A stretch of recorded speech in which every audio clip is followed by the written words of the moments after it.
Buenas tardes, mis hermanos. Señor los bendiga. Traemos todos los cariños y los saludos de los hermanos Rosario para ustedes. Todos los hermanos orando por este lugar. Así que el Señor bendiga. Muy bien. Vamos, si me acompañan, a abrir nuestras Biblias en Jonás capítulo 1, versículo 17 al 2:20. Casi que les digo Jonás capítulo 4, ya meto el chip de la mañana, porque a la mañana terminamos el capítulo 4 en Rosario. Así que, no, es capítulo 1, versículo 17 al capítulo 2. Vamos a dar gracias al Señor. Ya el pasaje lo hemos leído todos juntos, así que cuando inició la reunión nuestro hermano Ian lo pudo leer. Así que directamente vamos a orar y luego vamos a estar meditando en esto. Señor, te damos muchísimas gracias.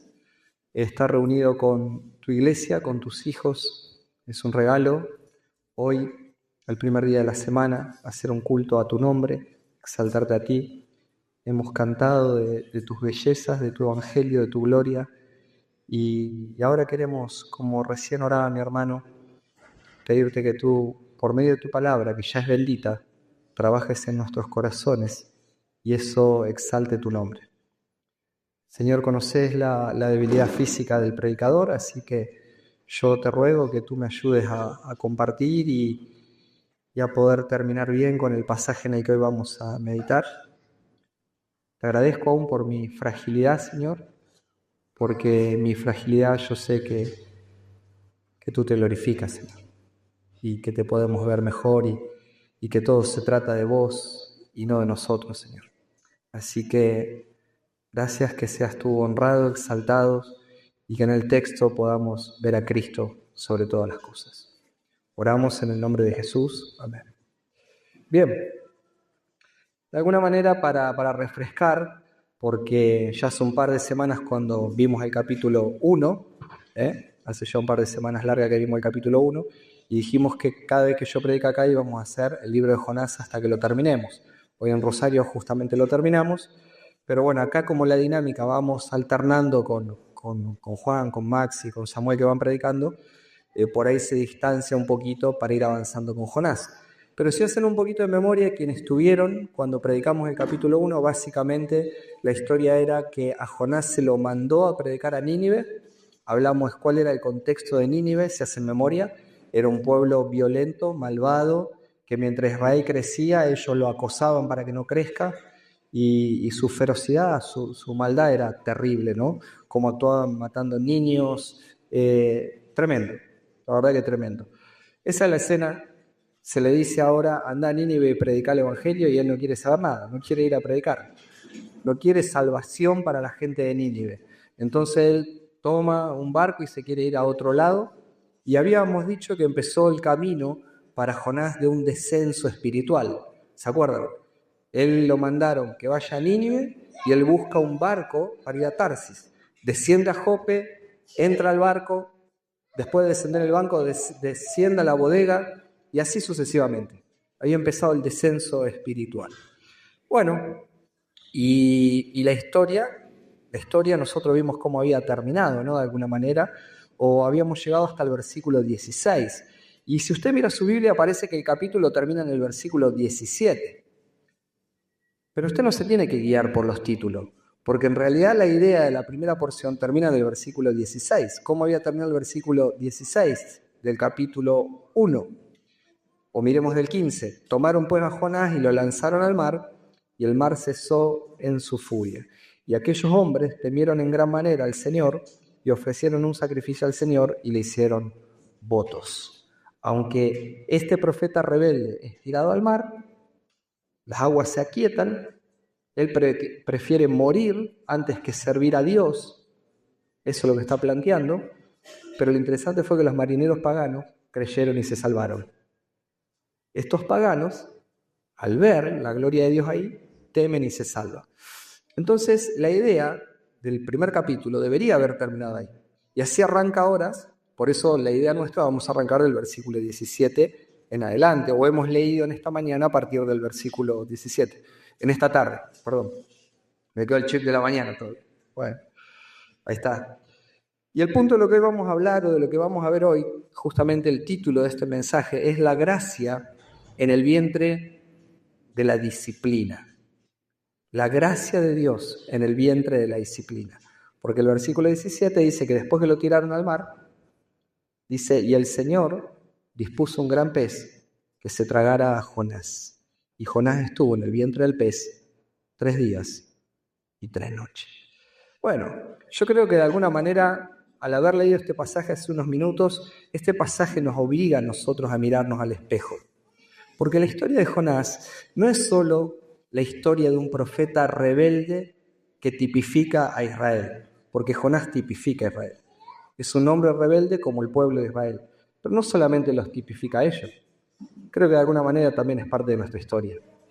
Todos nosotros tenemos algo de Jonás en nuestros corazones. Como Jonás, nosotros somos capaces de decir, ¿se acuerdan en el capítulo 1? Somos el pueblo de Dios. Cuando él le preguntaron, Jonás, ¿de dónde sos? Contanos qué hiciste. Yo soy hebreo, y empieza a contar quién era él.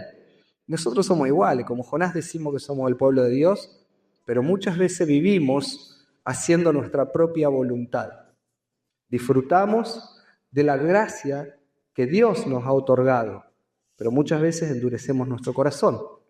Nos negamos a obedecer a Dios e ignoramos el llamado que Dios nos hace a servirlo y a predicar el Evangelio.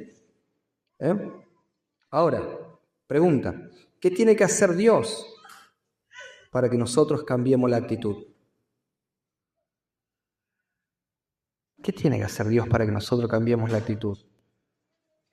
Porque cuando Dios acciona, cuando la vida de alguien se quiebra, cuando la vida se desmorona y toca a fondo, ahí estamos, preguntándonos si todavía hay lugar para nosotros delante de Dios.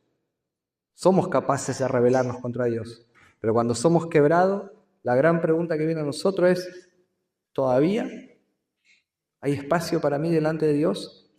Dios puso a Jonás en el mar y luego lo colocó en el vientre del pez.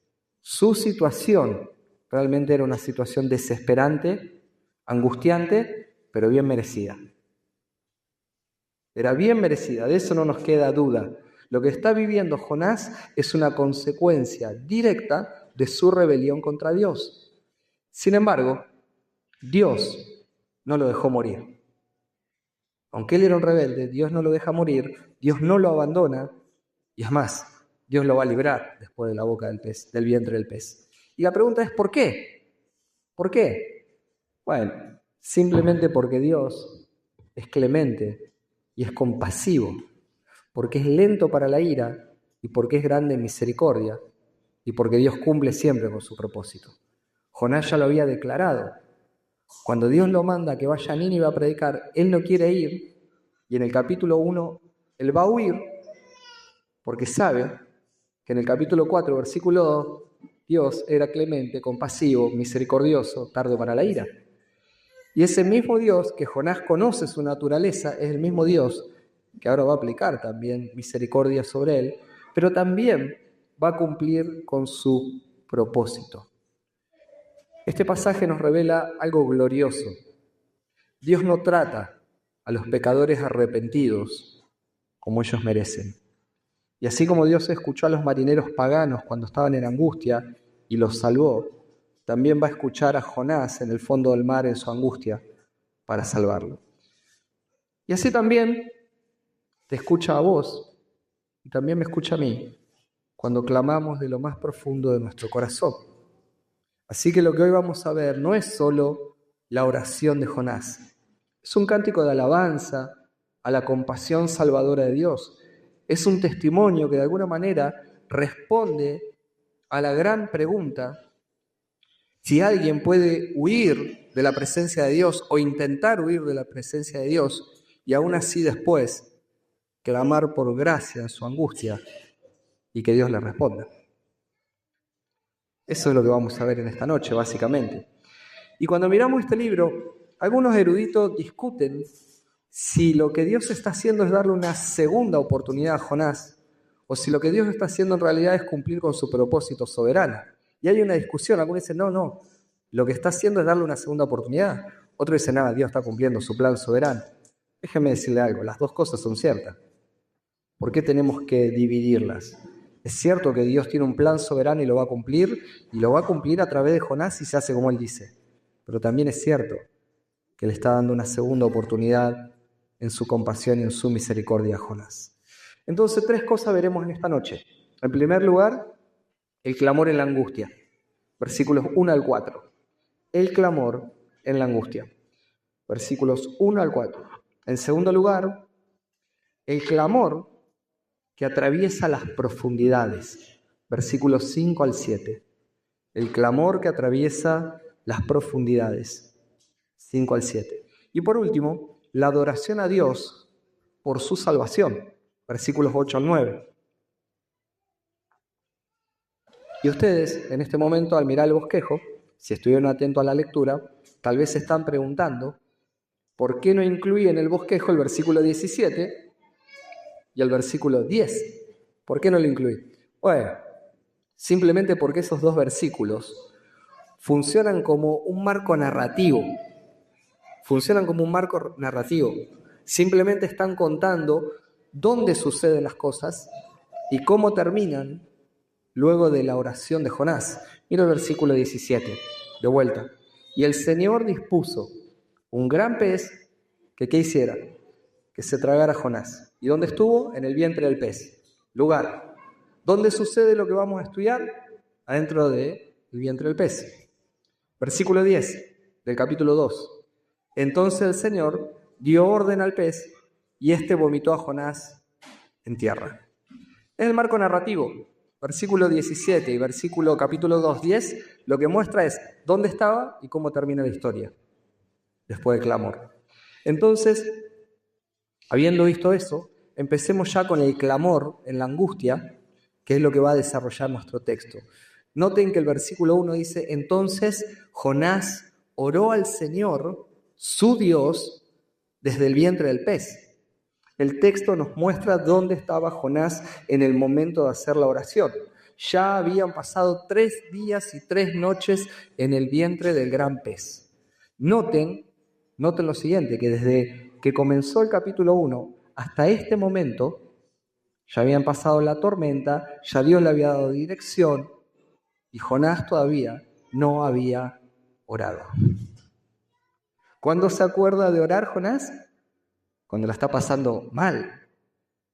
Él reconocía que todo lo que estaba pasando, cuando estaban arriba del barco, la tormenta, el temor, el pánico de la gente, era culpa de él. Sin embargo, él no ora a Dios. Tírenme al mar, me muero antes de servir a Dios y se acaba el problema para ustedes. Y no ora. Esto tiene que ver con la rebelión deliberada y con la huida de Jonás. Mis hermanos, hasta el capitán del barco, si recuerdan el capítulo 1, va a hablar con Jonás y le dice, clama a tu Dios. ¿Se imaginan la escena? Que un vecino pagano, el peor de los paganos, venga y te diga, che, ¿estás orando? Qué humillación, ¿no? Que alguien tenga de venir a decirnos a nosotros, estás orando. Doy por cierto que todos oramos, ¿no? Todo flojo la mente. Doy por cierto que todos oramos. Bueno, esa es la situación. Podríamos decir entonces, casi con un tono de ironía, que Jonás ahora sí se encuentra donde él quería estar, lejos de la presencia de Dios. Porque así había empezado el capítulo 1. Jonás se levantó ¿para qué? Para huir a Tarsis. Él quería ir lejos. Por eso con ironía podemos decir, bueno, Jonás, ahora está donde quería estar, lejos de la presencia. Y lo digo con ironía, hermano, porque en ningún lugar estamos lejos de la presencia de Dios. Es la intención muchas veces del corazón del hombre alejarse de Dios, pero eso no es real. Bueno, así de insensible nos vuelve el camino del descenso espiritual. Este hombre, acuérdense que venía en un descenso espiritual. Y aunque todavía no había llegado al fondo, pero recordemos que él ya descendió a Jope, descendió al barco, descendió a la bodega para dormir. en medio de la tormenta, en el capítulo 1, pero la Escritura dice que ahora Jonás, que está en el vientre del pez, oró. La oración no solo consiste en hablar con Dios, porque para nosotros orar hemos aprendido o hemos escuchado siempre, orar ¿qué es? Hablar con Dios. Bueno, eso es una parte de la oración, hay que tener cuidado, porque a veces nosotros entendemos que orar es un monólogo. Llegamos delante de Dios y largamos todo el rollo que tenemos, y hablamos sin escuchar nunca a Dios. Cuando hablamos de orar es algo compartido, es un ida y vuelta. No solamente se trata de que hablo yo, eso es un monólogo. Entonces la oración no solo consiste en hablar, sino se trata de tener un encuentro íntimo con Dios para escuchar a Dios. Y justamente el profeta ahora, que está en desesperación, comienza a buscar la respuesta de Dios. Según el versículo 2, la razón de su clamor, miren el texto de vuelta, la razón de su clamor es la angustia. Es la angustia. La angustia tiene el poder de quebrar cualquier voluntad humana, de quebrar el orgullo, la rebeldía, la dureza de corazón. Generalmente cuando estamos bien somos pocos propensos a buscar así con desesperación a Dios. Pero cuando entramos en angustia es un gran disparador para ayudarnos a orar cuando no lo estamos haciendo. Jonás tal vez pensó en su mente, ¿no?, que se podía rebelar contra Dios y que eso iba a salir gratis. Él dijo, me voy a Tarsis y hago lo que quiero y ya. Y yo me lo imagino a Dios, ok, anda para Tarsis, yo me preparo el termo y el mate y te espero en Nínive. Y le dijo al pez, anda a buscarlo. Nunca es gratis rebelarse contra Dios, hermano. Nunca es gratis rebelarse contra Dios. Lo cierto es que ahora está pidiendo auxilio Jonás en su oración desesperadamente, porque noten que el texto dice en el seno del Seol. Él sabe que está en el seno del Seol y hace una descripción sumamente poética y gráfica de la experiencia que ahora lo está atormentando. Miren el versículo 3. Dice, me has echado a lo profundo en el corazón del mar. Es decir, la inmersión en el descenso continúa de forma deliberada. Jonás, ¿querés bajar espiritualmente? Bajaste a Jope, bajaste al barco, bajaste a la bodega, bajaste al agua, ahora yo te voy a llevar hasta el fondo. Ya que querés bajar, vas a bajar, vas a descender. Ahora Jonás empieza a sentir la experiencia de todo el peso del mar, la presión del mar está cayendo sobre él, porque él exclama, tus olas pasaron sobre mí. Qué tremendo, ¿no? Todos sabemos lo que es la fuerza de la presión del agua a medida que vamos descendiendo, ¿no? Hace poco salió un mini submarino que andaba haciendo investigación y se apretó como una lata y murieron todos adentro por la gran presión del mar. Y ahora Jonás se da cuenta realmente lo que implica desear huir de la presencia de Dios.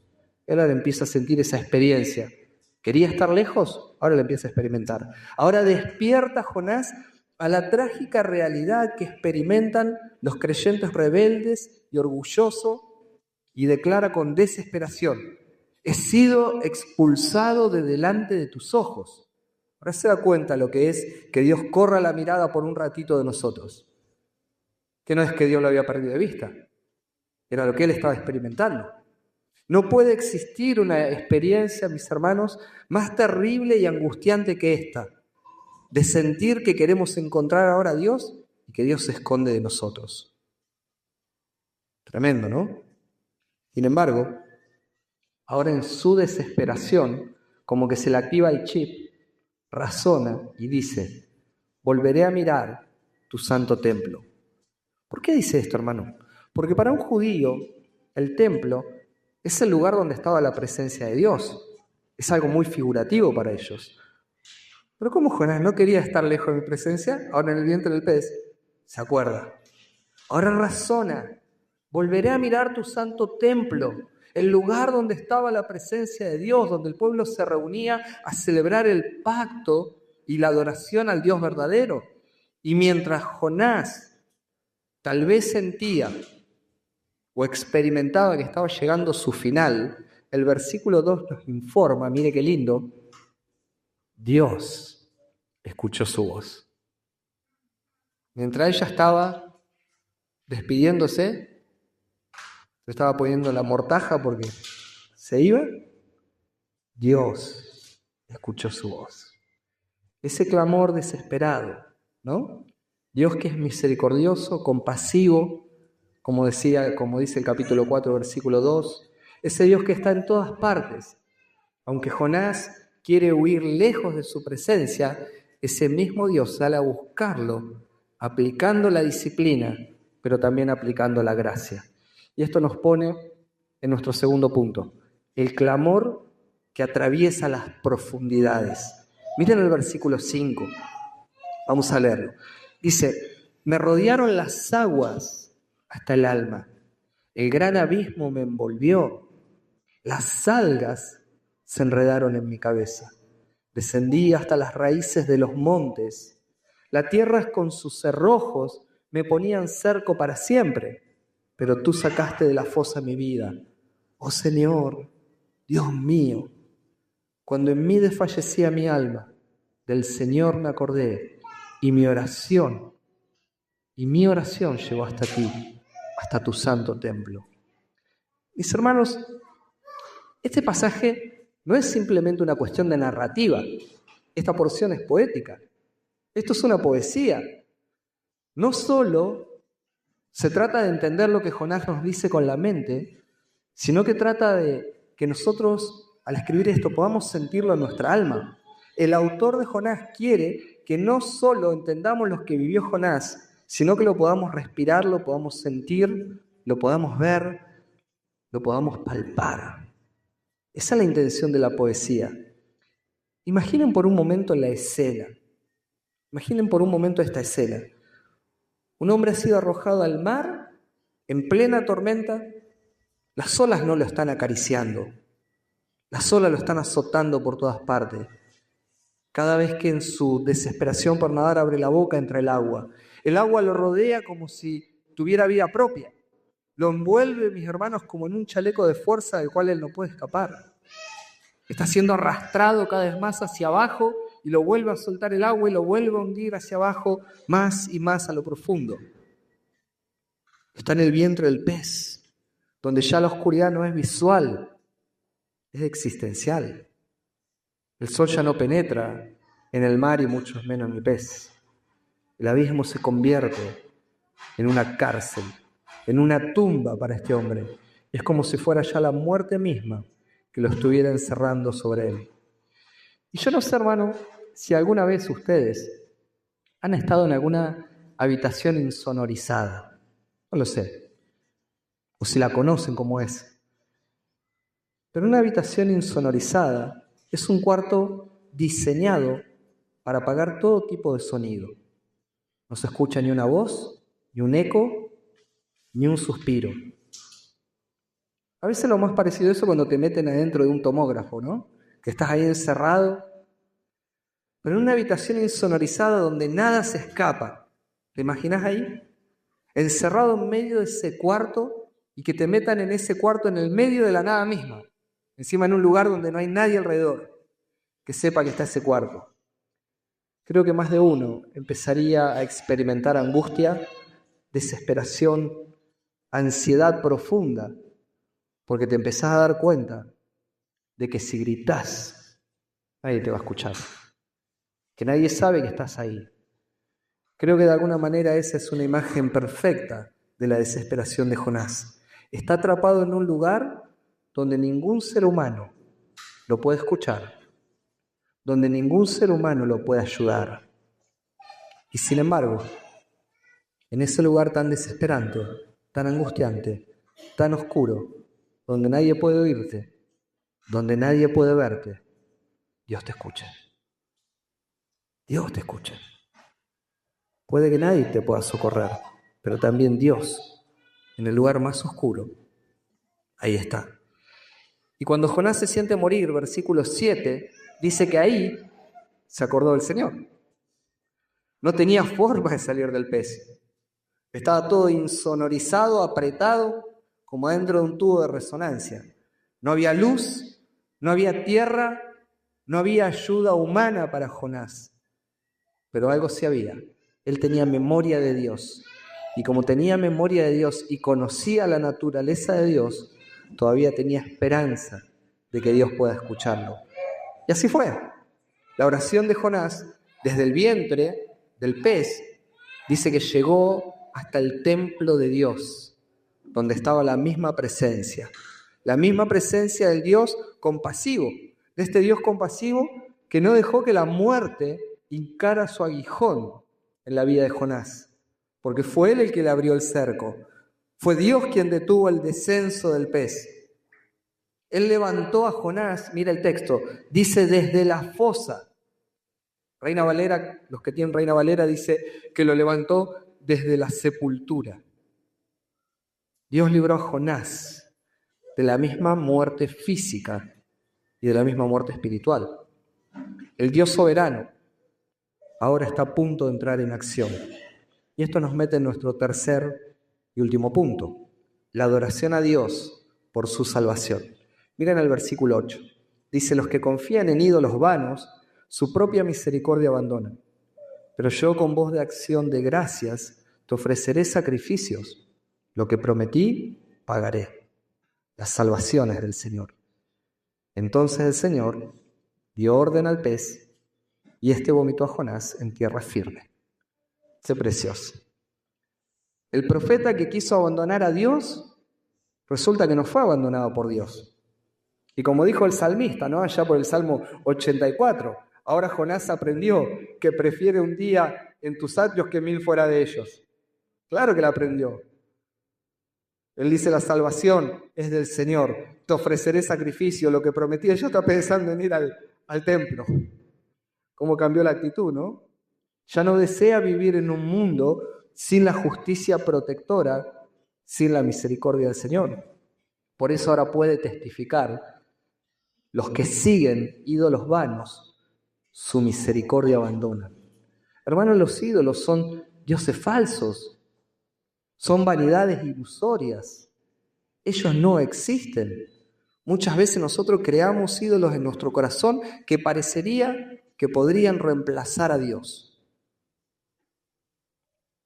Nuestra familia, no sé, nuestra cuenta bancaria, nuestra profesión, nuestro trabajo, y a veces cosas que nos hacen sentir seguros de que si la estamos haciendo, bueno, somos independientes, podemos movernos. Ídolos falsos, son ilusiones, ellas no existen. Nuestra realidad puede cambiar de un minuto al otro. Estos ídolos falsos, noten que no pudieron hacer nada por estos marineros que estaban clamando desesperados en la tormenta en el capítulo 1. Tendrían un buen barco, llevaban mercadería, llevaban la carga, pero cuando la cosa se puso brava, la nave no los podía ayudar. Pero cuando invocaron los marineros al Señor, al Dios verdadero, ellos fueron librados de la angustia y alcanzaron la salvación. Y de la misma forma que los marineros adoraron en el capítulo 1, versículo 16, ahora Jonás va a hacer lo mismo. Hay un paralelismo ahí. Miren el versículo 16 del capítulo 1. Y aquellos hombres temieron en gran manera al Señor, ofrecieron un sacrificio al Señor y le hicieron votos. ¿Y qué dice que va a hacer Jonás cuando salga de la boca del pez? Va a dar acción de gracias, va a ofrecer sacrificio y asume el compromiso de pagar lo prometido. ¡Wow! Vaya que si Dios sabe cómo meternos en su voluntad. La adoración es el resultado natural de tener un mayor conocimiento y una mejor comprensión de Dios. Y a veces Dios tiene que tratar con nosotros para llevarnos a ese terreno, para despertar en nosotros una verdadera adoración, para que empecemos a dar gracias de verdad, para que nuestros labios sean fruto de labios que confiesan el nombre de Jesús. Podríamos decir que después de esto termina la estrofa con el Evangelio según Jonás, ¿no? Miren cómo termina el capítulo 2 ahí. Él declara, dice, la salvación es del Señor. Esto es el Evangelio según Jonás. La salvación es del Señor. Hace un ratito lo hemos cantado. Y aunque en la mente de Jonás seguramente no estaba todo claro del plan de la salvación, él todavía no tenía claridad del Evangelio completo en Jesús, pero sí entiende que Él fue librado de la muerte física, espiritual, porque Él dice en el versículo 6, tú sacaste mi vida de la fosa, tú sacaste mi vida de la sepultura, Reina Valera. Él tiene claro quién es el único y suficiente Salvador. Y si hay algo que Jonás sabe ahora, que no hay mérito humano, cuando declara esto, que no hay capacidad, que no hay inteligencia, que no hay virtud en él, que no hay pureza de santidad en él a la que podía aferrarse para salvarse de donde ahora él estaba. Lo único que necesitaba Jonás era rendirse y confiar en el Dios que salva. Eso es lo único que necesitaba.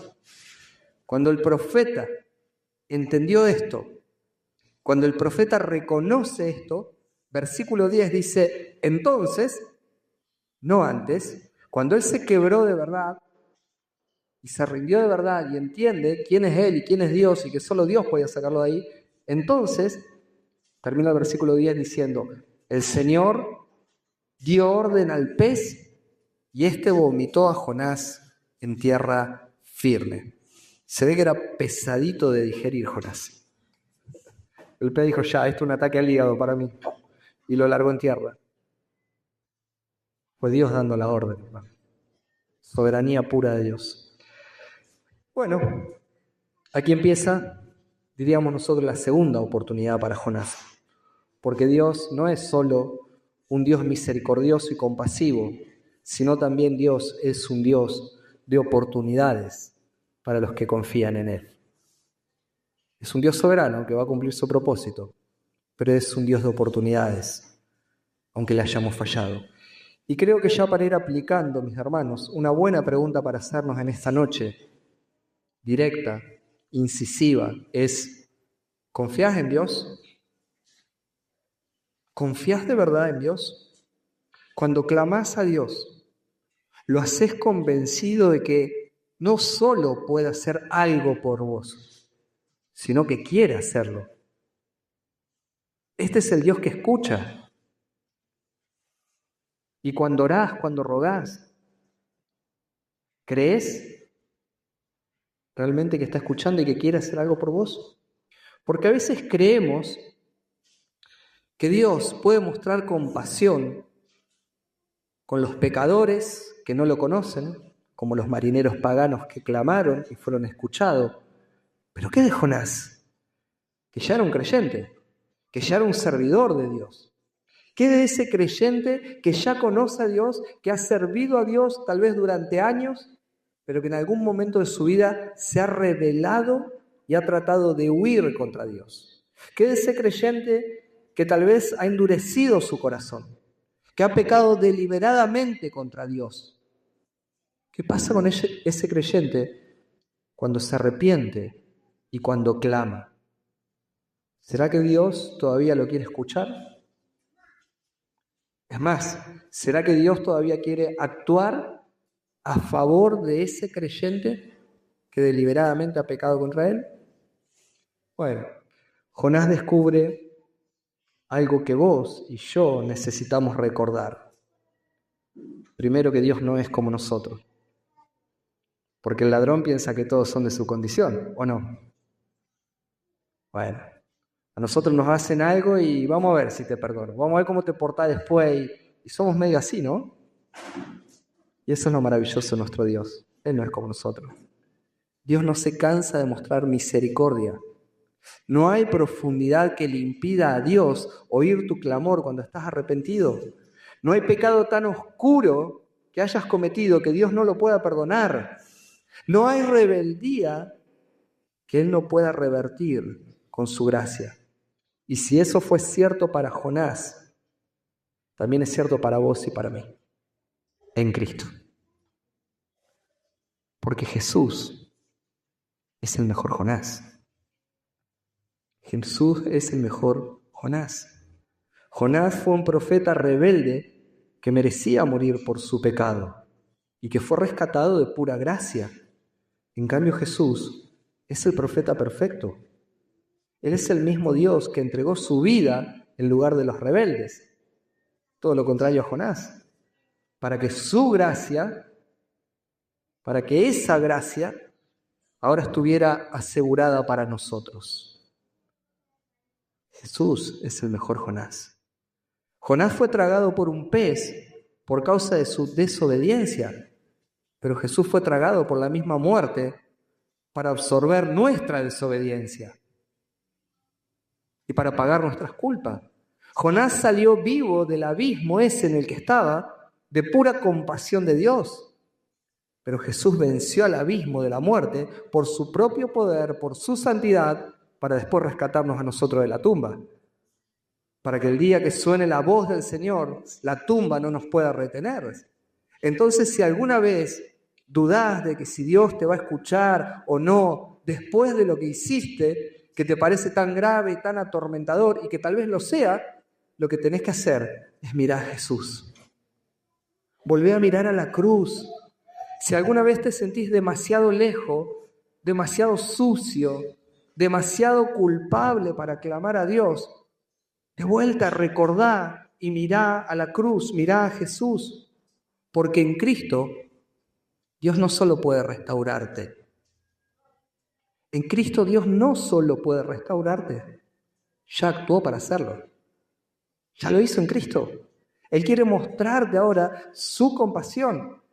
Él está listo para responder al clamor de las personas que están arrepentidas de todo corazón. Y el mismo Dios que oyó a Jonás desde el vientre del pez en el fondo del mar, es el Dios que hoy te oye.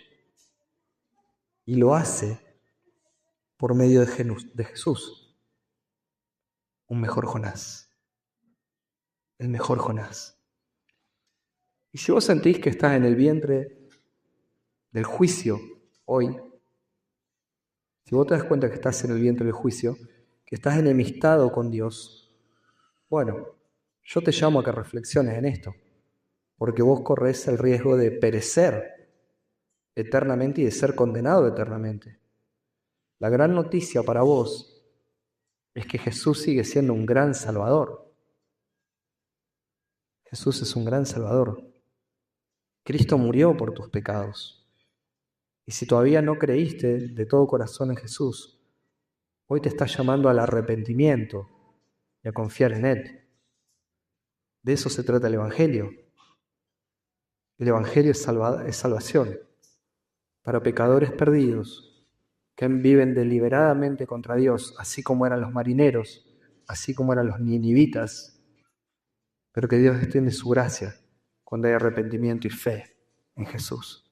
Entonces la pregunta final para todos, creyentes o no, porque puede estar en distinto ángulo, pero la pregunta para todos es la misma.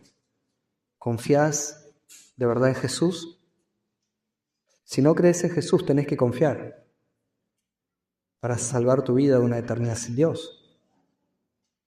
Tenés que arrepentirte de tus pecados, reconocerlo como Dios, confiar en Él como el único y suficiente Salvador y Señor de tu vida, pedirle perdón y vas a ser salvo. Pero si sos creyente, ¿confías en Jesús? No te estoy diciendo para salvación, sino para todo lo que haces en esta vida. Y aun cuando fallás y pecás contra el Señor, ¿qué clase de creyentes sos? ¿Los que se flagelan pensando qué malo que soy, qué malo que soy, qué malo que soy? Porque también eso es no confiar en la gracia que Cristo ha imputado sobre nuestras vidas y que la justicia de Cristo ha sido imputada sobre nuestras vidas. Si estás en alguno de esos dos lugares, yo te animo, mira a Jesús. Señor, te damos gracias. Tus misericordias y tus bondades todos los días están extendidas sobre tu pueblo. Aún muestras tu gracia común con los perdidos. Eres tan compasivo, Señor, queriendo que nadie perezca, sino que todos vengan al arrepentimiento. Y en esta noche ya, tarde-noche, oramos, Señor, para que tú nos ayudes a mirar a Jesús, a recordar nuestra fragilidad, nuestra debilidad, pero a recordar sobre todas las cosas que tú eres el Dios que escucha el clamor de tus hijos, el clamor de los arrepentidos, que siempre estás preparado para extender la mano y rescatarnos de cualquier lugar en el que estamos.